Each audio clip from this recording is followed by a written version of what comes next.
Hey guys, how y'all doing? I'm here to give you guys a recap on the new episode of Fate Apocrypha, which is on episode 23. Now, this episode right here, well, I gotta say, it's real sad to see two people go, but it looks like to me there's another thing going on with someone else, obviously, because she can't even possibly lie to herself. I'm pretty sure if you guys watch the episode, you will know what I'm getting at here.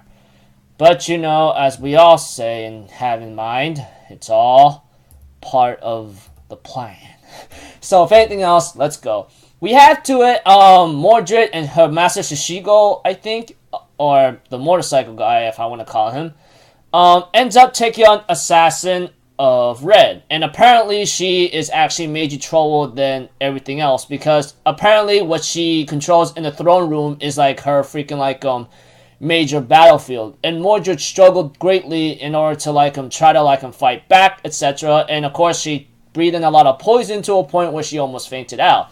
Of course, Assassin of Red did get Mordred on her knees and gave her a choice: join me, kill your master, and I will grant you your wish.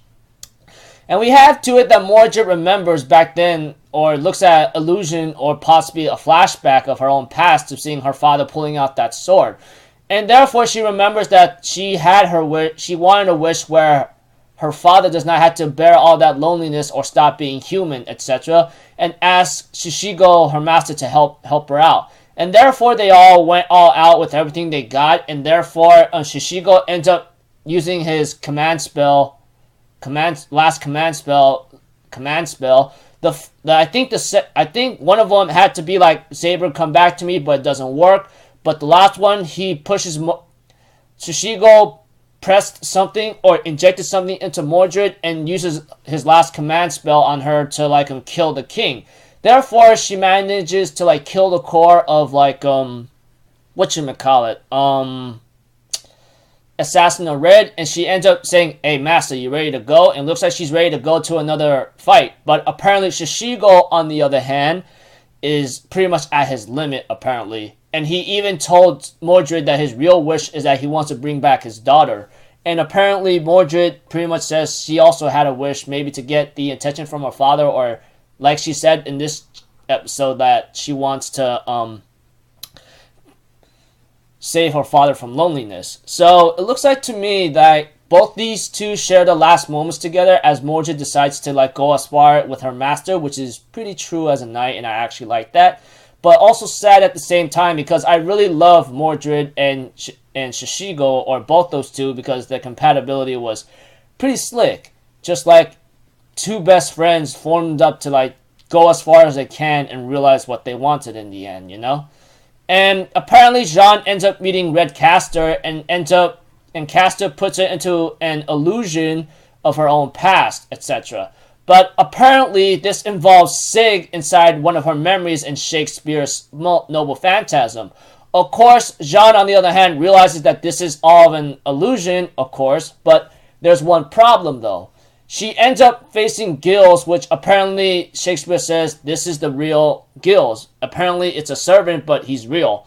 And therefore Gilles shows Jean Sig's head, etc. And she becomes frightened. And of course, why does Gilles, as the illusion obviously, asks Jean, why do you have these kinds of feelings towards Sig, And she tries to deny it at first, and she ends up being horrified of what happened here and there, because she has no right to love or anyone.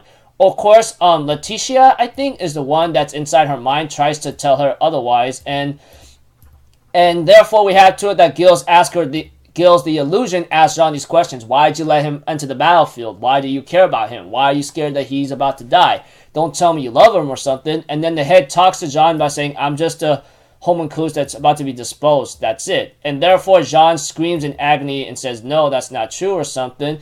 And I think in my mind, this is not real, for Pete's sakes. Can you stop being fooled?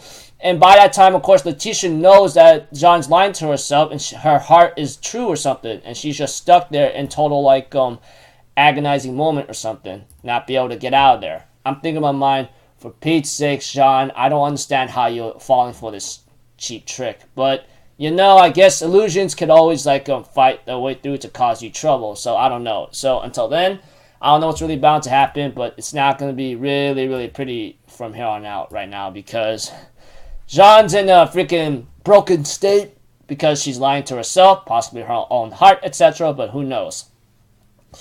Yeah, like I said, Mordred and Shishigo died, but Jean, on the other hand, is struggling with her own heart for Sig. So who knows? Until then, I'll see you guys in my next video. I'm Alpha Zero, people. Have a good day, and I'll see you guys next time. All right, peace out. Bye bye. Doo doo doo.